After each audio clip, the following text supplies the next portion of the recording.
పార్వతీపురం మన్యం జిల్లా సర్పంచ్ గౌరీశంకర్ మీడియాతో మాట్లాడుతూ నా పేరు బొత్తాడ గౌరీశంకర్. నేను గతంలో కూడా సర్పంచ్గా చేశాను. ఇప్పుడు రెండోసారి సర్పంచ్గా పరిపాలన కొనసాగిస్తూ ఉన్నాను. మాది గిరిజన ప్రాంతం. గతంలో ఎన్నడూ లేని విధంగా మా గిరిజన ప్రాంతాల్లో అభివృద్ధి చాలా చక్కగా కనిపిస్తోంది. ప్రస్తుత ఎమ్మెల్యే పాముల పుష్పశ్రీవాణి సారథ్యంలో గిరిజన ప్రాంతంలో మౌలిక సదుపాయాల కల్పన, విద్యా, వైద్యం ఎంతో చక్కగా మెరుగుపడ్డాయి. 2019 తర్వాత గిరిజన ప్రాంతంలో విద్యకు పెద్దపీట వేస్తూ, అలాగే ఆరోగ్యానికి పెద్దపీట వేస్తూ పరిపాలన కొనసాగుతోంది. మారుమూల గిరిజన ప్రాంతాల్లో కూడా రోడ్ల సౌకర్యం కలుగుతుంది. అది కూడా పాముల పుష్పశ్రీవాణి సారథ్యంలో జరగడం చాలా సంతోషదాయకమని, ప్రజలందరూ కూడా ఆనందం వ్యక్తం చేస్తున్నారని సర్పంచ్ బొత్తాడ గౌరీశంకర్ అన్నారు. మంచి కార్యక్రమాలు చేస్తున్నటువంటి ప్రస్తుత ప్రభుత్వానికి ప్రజలందరూ కూడా మళ్లీ జేజేలు పలుకుతున్నారన్నారు. అలాగే ఈరోజు ఇటువంటి కార్యక్రమాలు ప్రజలు అందరికీ తెలియజేస్తున్నటువంటి 95 న్యూస్ ఛానల్ వారికి ప్రత్యేకమైన ధన్యవాదాలు తెలియజేస్తున్నామని వారు తెలిపారు. ఈ కార్యక్రమంలో వైస్ ఎంపీపీ నిమ్మక శేఖర్ మరియు లక్కగూడ సర్పంచ్ సూర్య, వైస్ సర్పంచ్ కిషోర్ తదితరులు పాల్గొన్నారు.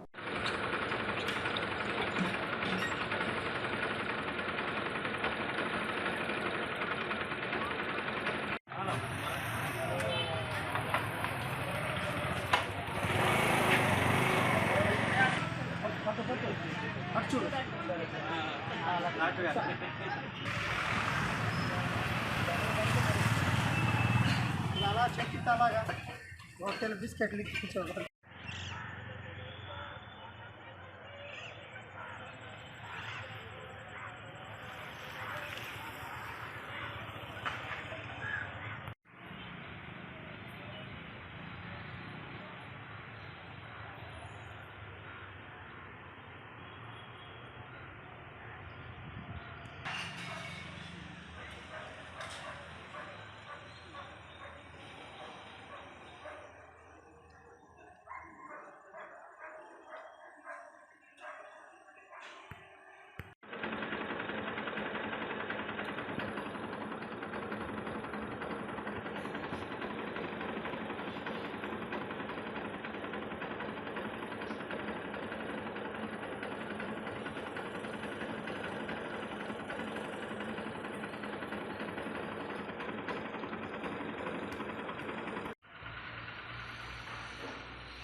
నా పేరు బొత్తాడ గౌరీశంకర్రావు, సర్పంచ్ గుమ్మలక్ష్మీపురం, పార్వతీపురం మన్యం జిల్లా.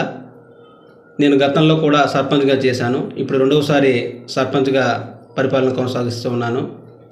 మాది గిరిజన ప్రాంతం. గతంలో ఎన్నడూ లేని విధంగా మా గిరిజన ప్రాంతంలో అభివృద్ధి చాలా చక్కగా కనిపిస్తూ ఉంది. ప్రస్తుత ఎమ్మెల్యే శ్రీ పాముల పుష్పశ్రీవాణి గారి సారథ్యంలో గిరిజన ప్రాంతంలో మౌలిక సదుపాయాల కల్పన, విద్య, వైద్యం ఎంతో చక్కగా మెరుగుపడ్డాయి. 2019 తర్వాత గిరిజన ప్రాంతంలో విద్యకు పెద్దపీట వేస్తూ, అలాగే ఆరోగ్యానికి పెద్దపీట వేస్తూ పరిపాలన కొనసాగుతూ ఉంది. మారుమూల గిరిజన ప్రాంతాల్లో కూడా రోడ్ల సౌకర్యం కలుగుతూ ఉంది. అది కూడా గౌరవ శ్రీమతి శ్రీ పుష్పశ్రీవాణి గారి సారథ్యంలో జరగటం చాలా సంతోషదాయకం. గిరిజన ప్రాంతాల ప్రజలందరూ కూడా హర్షం వ్యక్తం చేస్తూ ఉన్నారు.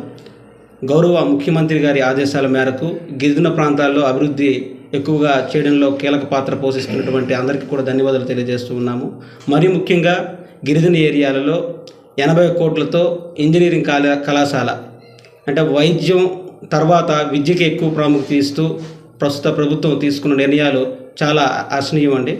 అదేవిధంగా ఏజెన్సీ ఏరియాలో వైద్యం కోసం సిహెచ్సి కొత్తగా నిర్మాణం 9 కోట్లతో నిర్మాణం గుమ్మలక్ష్మీపురం మండల కేంద్రంలో నిర్మాణం కొనసాగుతూ ఉంది. ఆ విషయంలో కూడా చాలా సంతోషదాయకం. మునుపెన్నడూ లేని విధంగా గతంలో కూడా చాలామంది ఇదే ప్రాంతం నుండి మంత్రి స్థాయి పదవులు, ఎమ్మెల్యే స్థాయి పదవులు చేసి ఉన్నారు.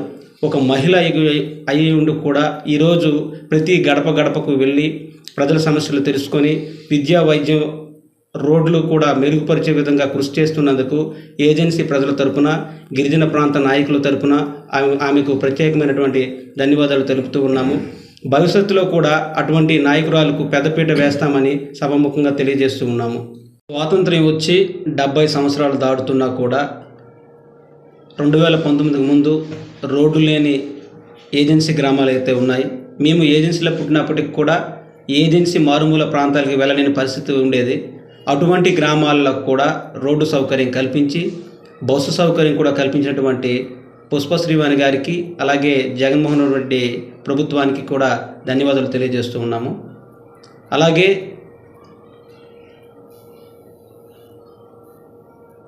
ఒడిశా గ్రామాన్ని ఆనుకుని ఉన్న గొయ్యిపాక, బీరుపాడు ప్రాంతాలకు రోడ్డు సౌకర్యం కల్పించి, బస్సు సౌకర్యం కూడా కల్పించడంతో నేను సర్పంచుల సంఘ అధ్యక్షుడిగా కూడా ఉన్నాను. అదే ప్రాంతానికి వెళ్తే ఆ ప్రజల కళ్ళల్లో ఆనందాన్ని మాటల్లో చెప్పలేము. అటువంటి మంచి కార్యక్రమాలు చేస్తున్నటువంటి ప్రస్తుత ప్రభుత్వానికి ప్రజలందరూ కూడా మళ్ళీ జేజేలు పలుకుతూ ఉన్నారు. అలాగే ఈరోజు ఇటువంటి కార్యక్రమాలు, ప్రజల కష్టసుఖాలను అందరికీ తెలియజేస్తున్నటువంటి 95 ఛానల్ వారికి ప్రత్యేకమైనటువంటి ధన్యవాదాలు తెలియజేస్తూ ఉన్నాము.